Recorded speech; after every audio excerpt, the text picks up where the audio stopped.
यहाँ पर आपने एग्रीकल्चर सेक्टर की बात की थी, किसान जो कि देश की अभी भी रीढ़ हैं कह सकते हैं, उन किसानों को इस बजट से क्या उम्मीदें हैं? क्या उन्हें मिल सकता है? एमएसपी की लगातार मांग उठ रही है, क्या कैसे देखते हैं आप इसे? देखिए, जहाँ तक बात है एमएसपी की, एमएसपी का डायरेक्टली बजट से कोई लेना देना नहीं, वो एक मार्केट फिनोमेना है। आज अगर आप एमएसपी बढ़ा भी देते हैं, देखिए एक बात को किसानों को और पूरे देश को समझना होगा। एक बात समझिए कि अगर एक बीच में क्या हुआ था, जब सरसों के दाम 200 रुपये लीटर तेल हो गया था, उस समय सरसों का जो बाजार में मंडी में रेट चल रहा था वो 100 रुपये के आसपास चल रहा था, 100 सवा 100 के आसपास। तो 100 रुपये जब रॉ मटेरियल हो गया था तो तेल भी 200 रुपये के पहुंच गया था। उस समय हर आदमी ये कह रहा था कि महंगाई हो गई। अब आप ये कहते हो कि महंगाई सरकार कम करे, एक तरफ आप कहते हो कि हम एमएसपी बढ़ाएं, जो रॉ मटेरियल की प्राइस है, उसी रॉ मटेरियल से बनने वाला तेल आप कहते हो वो सस्ता हो, कैसे पॉसिबल है? मैं रॉ मटेरियल के दाम बढ़ाता जाऊं और उससे जो माल बने वो सस्ता होता जाए, संभव है?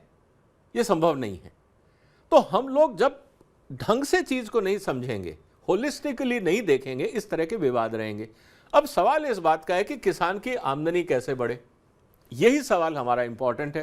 कि अगर आज किसान की मान लीजिए पैदावार सरसों के खेत में उदाहरण के लिए 1 टन है, अगर मैं यहां छोटा सा एक एग्जांपल ले लेता हूं, एक टन पर हेक्टेयर सपोज ये है, अगर मैं इसको नया बीज दे के 2 हेक्टेयर कर दूं तो किसान की आमदनी बढ़ती है, खर्चा डबल नहीं होता है, खर्चा 20-30% बढ़ेगा लेकिन आमदनी डबल होगी। अब सवाल इसका है कि किसान का प्रोडक्टिविटी जिसको हम बोलते हैं, ईल्ड बोलते हैं एग्रीकल्चर में, 1 टन से 2 टन कैसे हो, इसकी स्कीम कहां है, यह सवाल होना चाहिए, ना कि सब्सिडी कहां है। परफॉर्मेंस की बात करो। किसानों के लिए भी ये जरूरी है कि हमें 1 से 2 कर दो। आज अगर मान लीजिए इसके मुझे 50,000 रुपए मिलते हैं तो मुझे यहां पे फिर 1 लाख रुपए मिलेगा। आज मेरा यहां पे खर्चा 20,000 है, मैं यहां 30,000 करूंगा। यहां मेरी इनकम कितनी बचती थी? 30,000 रुपए। आज मेरी यहां इनकम बच रही है 70,000 रुपए। तो किसान का फायदा हुआ या नहीं हुआ? यह सब्सिडी से नहीं होगा, यह टेक्नोलॉजी से होगा। और उसके लिए R&D भी बहुत जरूरी है। और उसके लिए मेरा यह कहना है कि जो पैसा आप एग्रीकल्चर में लगा रहे हो बजट का, किसानों के पास कौन सी टेक्नोलॉजी पहुंचे जिससे उनकी आमदनी बढ़े, सरकार इस बात का जवाब दे, ना कि यह बताओ कि हमने सब्सिडी कितनी दी, उससे कुछ नहीं होगा। बिल्कुल। और जिस तरह से आपने जिक्र किया कि यील्ड बढ़ाने पर फोकस हो, ना कि सब्सिडी देने पर, ताकि किसान जो है रॉ मटेरियल की कॉस्ट भी ना बढ़े और किसानों को जो उसका फ़ायदा मिले। बिल्कुल, ये हमने एग्रीकल्चर सेक्टर की बात की। इसके अलावा इस एग्रीकल्चर सेक्टर से ही आपसे सवाल पूछूं मैं, और कौन से आप उम्मीद इस बजट से रखते हैं जो सरकार को ज़रूर जो है अपने ध्यान में रखनी चाहिए ये बजट बनाते समय? देखिए, मुद्दे बहुत हैं, लेकिन मेरा सबसे पहला फोकस ये रहेगा कि आपको प्रोडक्टिविटी, क्वालिटी,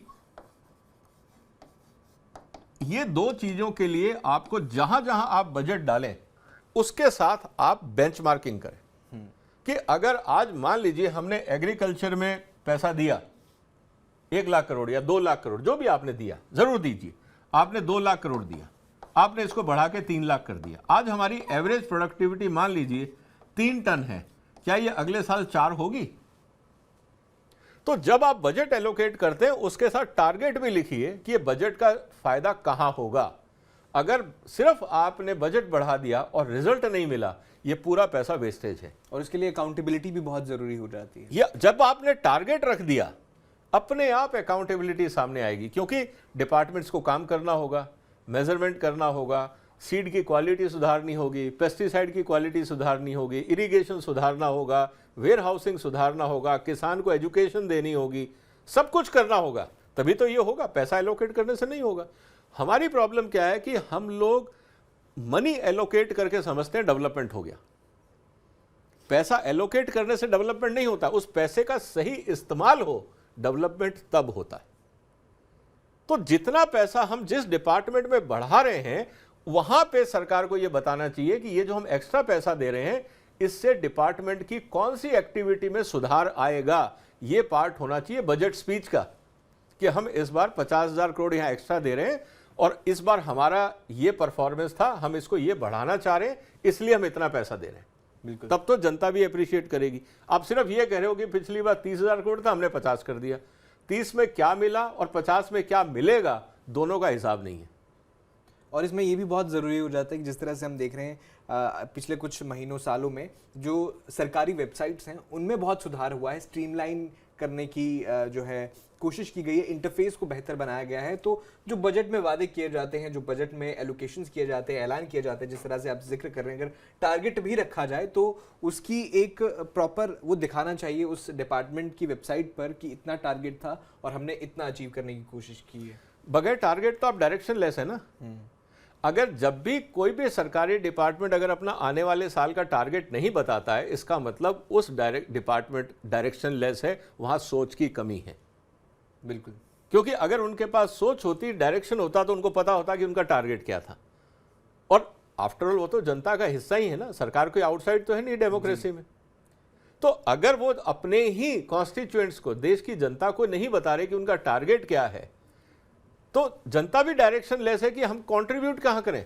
मान लीजिए आज हॉस्पिटल कहता है कि हमने, या मेडिकल डिपार्टमेंट बोलता है, हेल्थ डिपार्टमेंट, कि हम इस बार हमारे पास 50,000 या 5 लाख हॉस्पिटल बेड्स हमें बनाने हैं।